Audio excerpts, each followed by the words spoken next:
Bonjour chers amis, j'espère que vous allez bien. Dans cette vidéo, je vais corriger avec vous l'exercice d'arithmétique qui est l'extrait de l'examen national 2021 sciences mathématiques, session rattrapage, dans lequel on verra quelques propriétés des nombres premiers, application du théorème de Fermat et du théorème de Bézot. Cette vidéo est dédiée aux étudiants deuxième année bac sciences mathématiques. Exercice, soit a un entier naturel supérieur ou égal à 2, et soit a égale 1 plus a au carré plus a à la puissance 3 plus a à la puissance 4 plus a à la puissance 5 plus a à la puissance 6. Soit p un nombre premier impair tel que p divise a. Question AA, montrer que a à la puissance 7 congru 1 modulo p. Et en déduire que quel que soit n appartenant à n, a à la puissance 7n congru 1 modulo p. Donc ici, pour démontrer que a à la puissance 7 congru 1 modulo p, on va utiliser le fait que p divise a. Alors on a p divise a, donc a congru 0 modulo p. Alors a, normalement, c'est 1 plus a au carré jusqu'à a à la puissance 6. Donc ici, on remarque que cette somme est une somme de termes d'une suite géométrique de raison a, et le premier terme, c'est 1. Donc on a a est égal a à la puissance nombre de termes. Donc ici, on a 7 termes. Donc a à la puissance 7 moins 1 sur a moins 1. Donc, on aura a à la puissance 7 moins 1 égale à grand A facteur a moins 1. Alors ici, on a a, ou bien grand A est congru 0 modulo p. Donc, pour avoir a à la puissance 7 moins 1, il suffit de multiplier de côté ici par a moins 1. Donc, on va multiplier. Donc, on va avoir a facteur a moins 1, congru a, 0 fois a moins 1, c'est 0, modulo p. Maintenant, on remplace a facteur a moins 1 par a à la puissance 7 moins 1.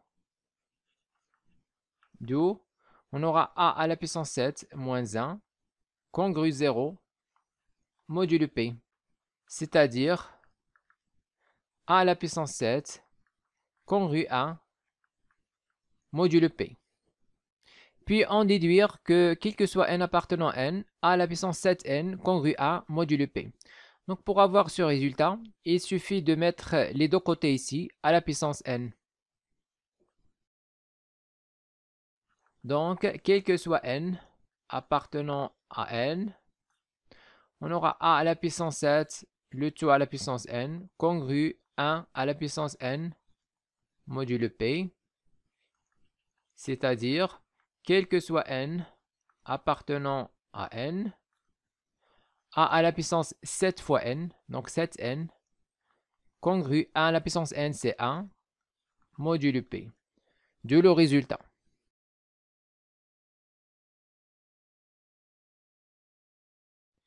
Question B, montrer que A et P sont premiers entre eux, en déduire que, quel que soit m appartenant à n, A à la puissance P moins 1 facteur m, congru 1, modulo P. Donc ici, on va montrer que A et P sont premiers entre eux. Alors, on a soit P divise A, ou P ne divise pas A. Et comme P est premier,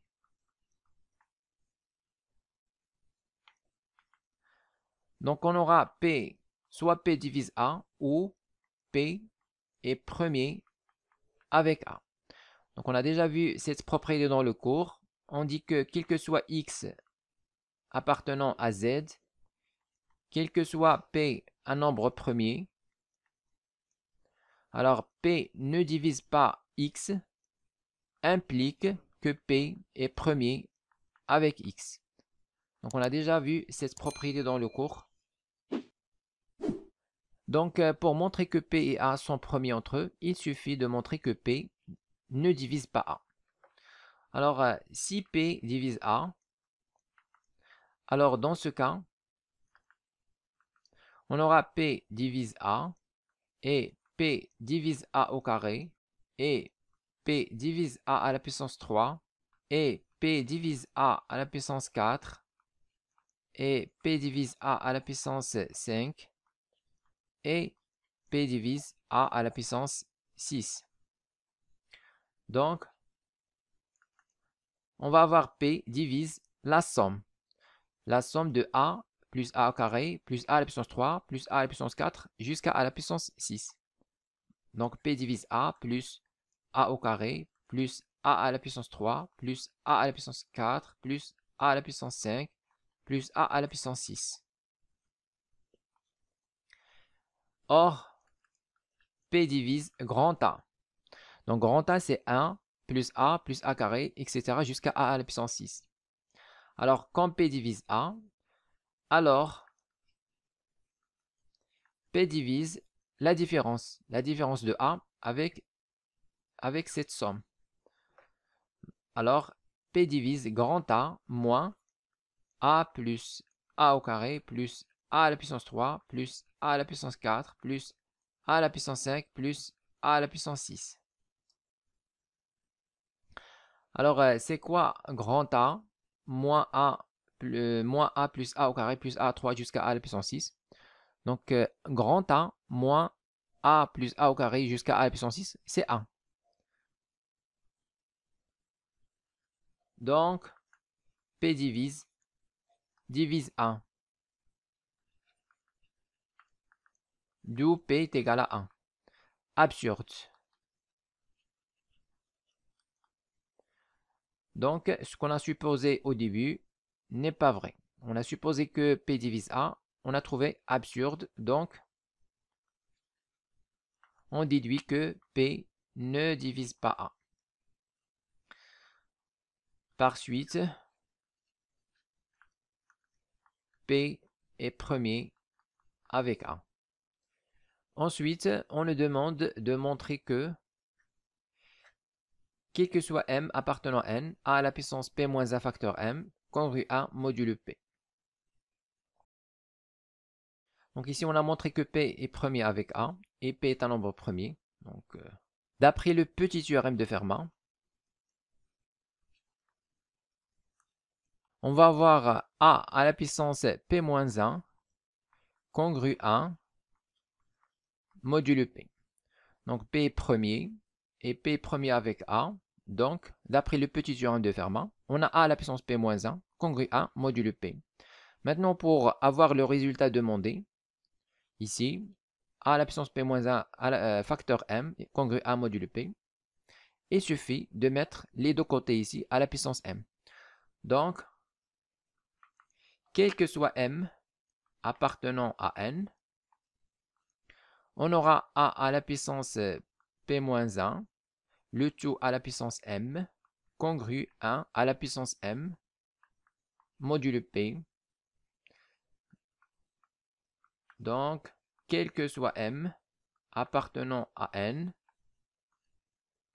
on va avoir A à la puissance P moins 1 facteur M, congrue à 1 à la puissance M, c'est 1, modulo P. D'où le résultat.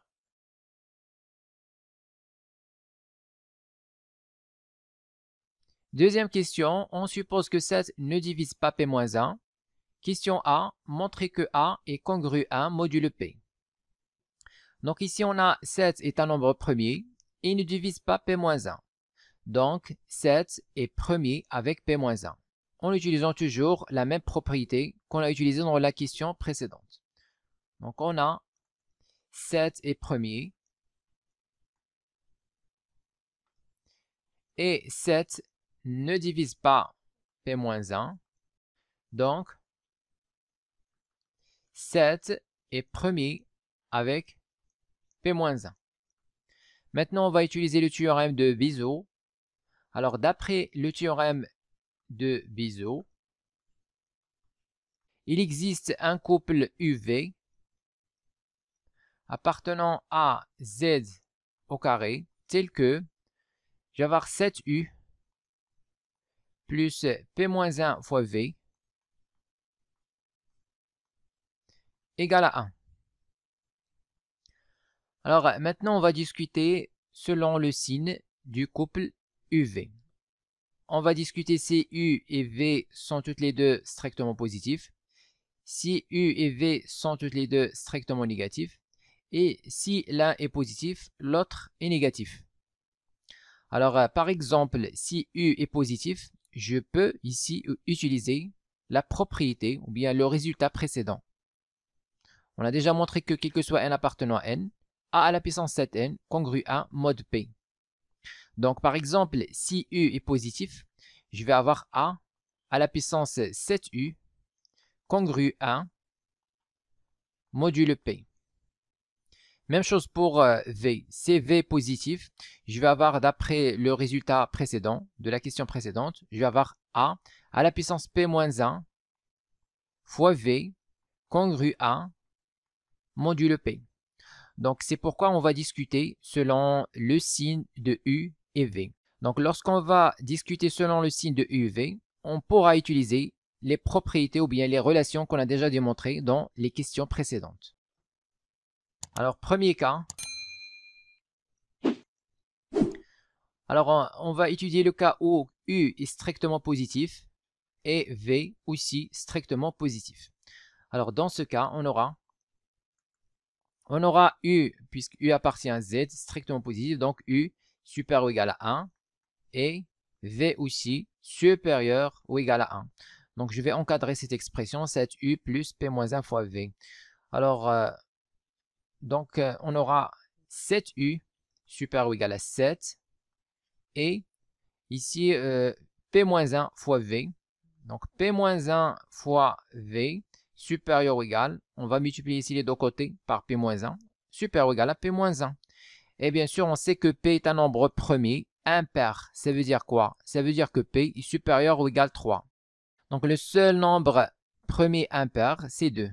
Donc, si P est un nombre premier impair, donc forcément P est supérieur ou égal à 3. Donc, je vais avoir ici P-1 supérieur ou égal à 2. Donc, je vais avoir, on va faire la somme, 7U plus P-1 facteur V. Donc, 7U plus P-1 facteur V, supérieur ou égal, 7 plus 2, c'est-à-dire 9. D'où, on remplace 7U plus P-1 fois V par 1. On va avoir 1 supérieur ou égal à 9. Impossible.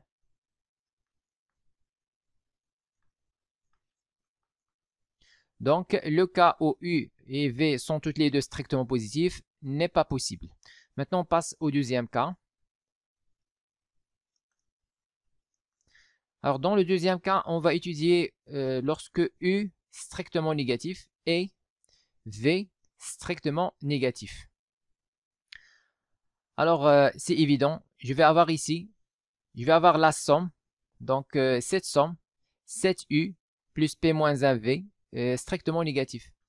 On a 7U plus P-1 facteur V strictement négatif. Donc, on va voir, je remplace ici par 1. Donc, 1 inférieur strictement à 0, impossible.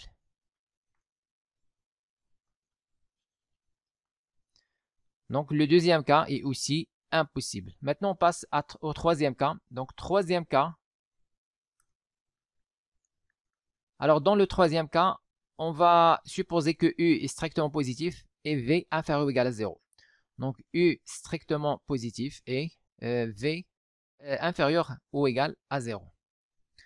Alors, dans ce cas, on va avoir, alors puisque U est strictement positif, donc U appartient à N, et donc, je peux utiliser la propriété précédente ici, comme vous voyez, A à la puissance 7N, congru à module P, avec N égale à U. Alors, dans ce cas, on aura A à la puissance 7U. Donc, A à la puissance 7U congru à module P. Et, alors, comme V est inférieur ou égal à 0, alors bien sûr, moins V supérieur ou égal à 0. Donc, on peut l'utiliser aussi pour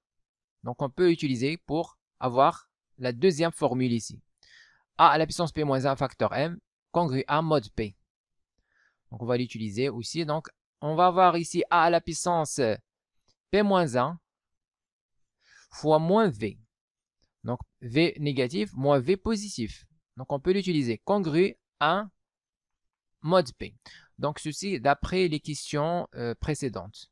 Donc, entre parenthèses, on va mettre d'après. Donc, ceci.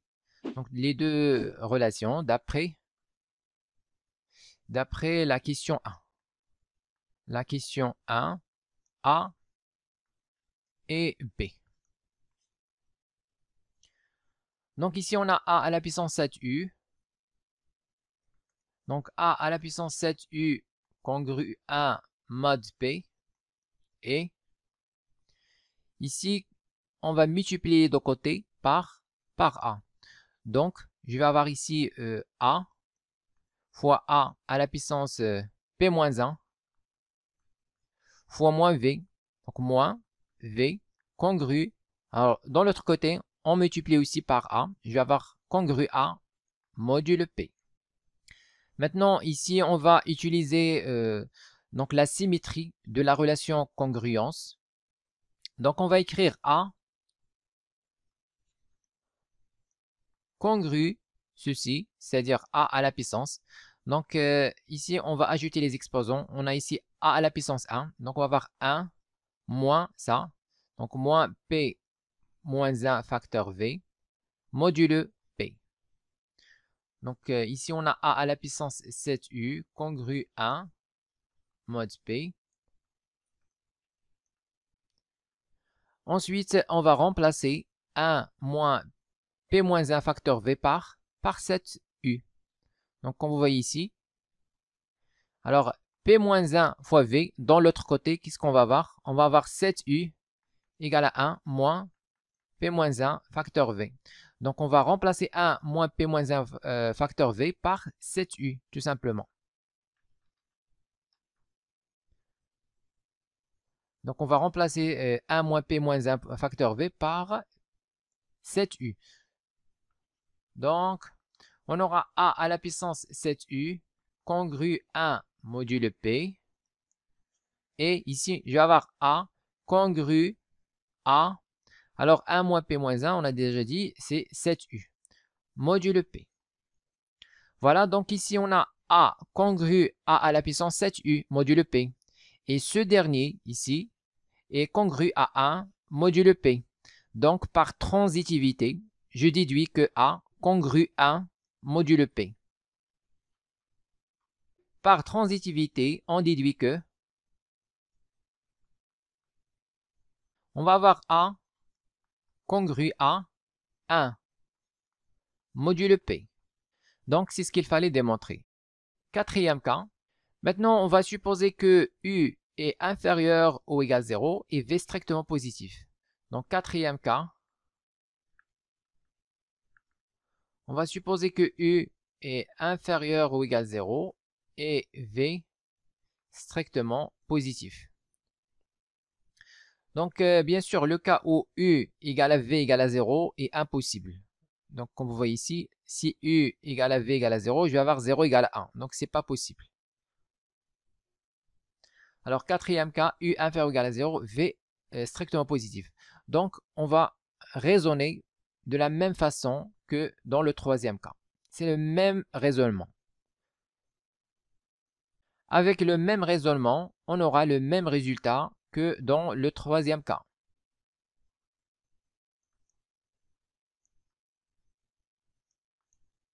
Alors, conclusion, A congru 1 module P.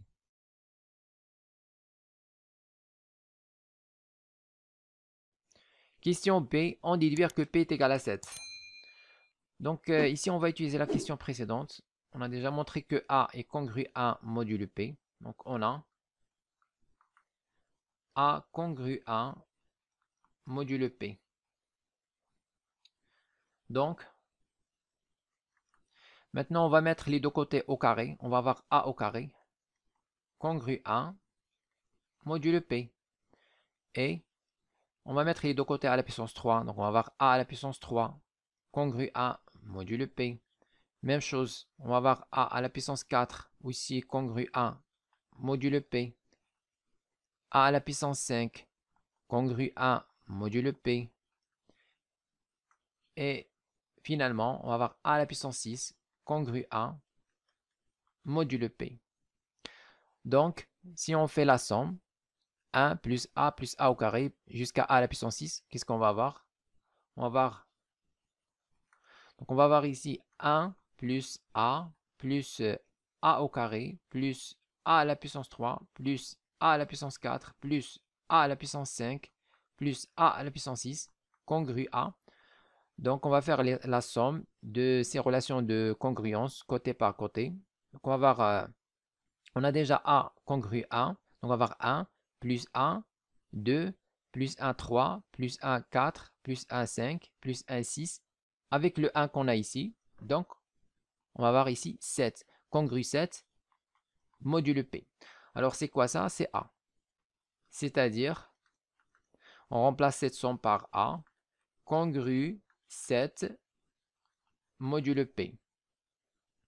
Donc, on va utiliser la symétrie. On va avoir 7 congru A modulo P. Alors, on sait que P divise A. On va dire or P divise A. Alors, A congru 0 modulo P. Donc ici, on a 7 congru A mod P et A, ce dernier, congru 0 modulo P. Donc, on va déduire que 7 congru 0 modulo P. Donc, par transition,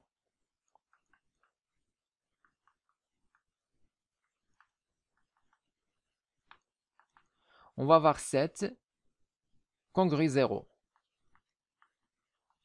modulo P. C'est-à-dire que P divise 7. Et quand P et 7 sont toutes les deux premiers, alors forcément P est égal à 7. Alors, P égale à 7. D'où le résultat.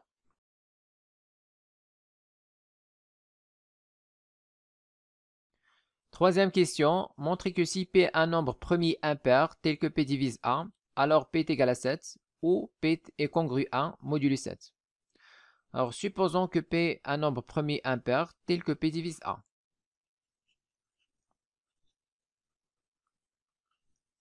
Alors, on a deux cas. Soit 7 divise P-1 ou 7 ne divise pas P-1. Donc, premier cas, 7 ne divise pas P-1. Donc, d'après la question 2, on va avoir P est égal à 7. Deuxième cas, 7 divise P-1. Alors, dans ce cas, on aura P-1 congru 0 modulo 7.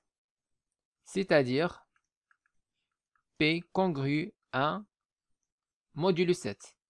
Alors, on a soit 7 ne divise pas P-1 ou bien 7 divise P-1. On n'a pas autre possibilité. Alors, si 7 ne divise pas P-1, alors d'après la question 2, on aura P est égal à 7.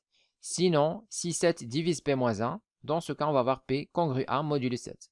Dans tous les cas, on va avoir soit P égale à 7 ou P congru 1 modulo 7.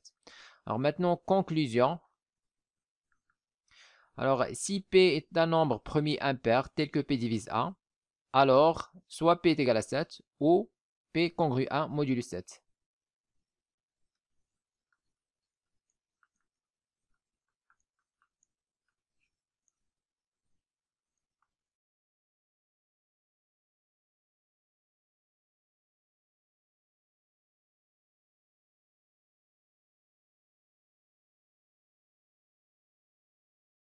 Écrivez-moi vos remarques dans les commentaires et n'oubliez pas de cliquer sur j'aime si vous appréciez notre contenu et de s'abonner à notre chaîne YouTube. C'est absolument gratuit pour recevoir de nouvelles vidéos.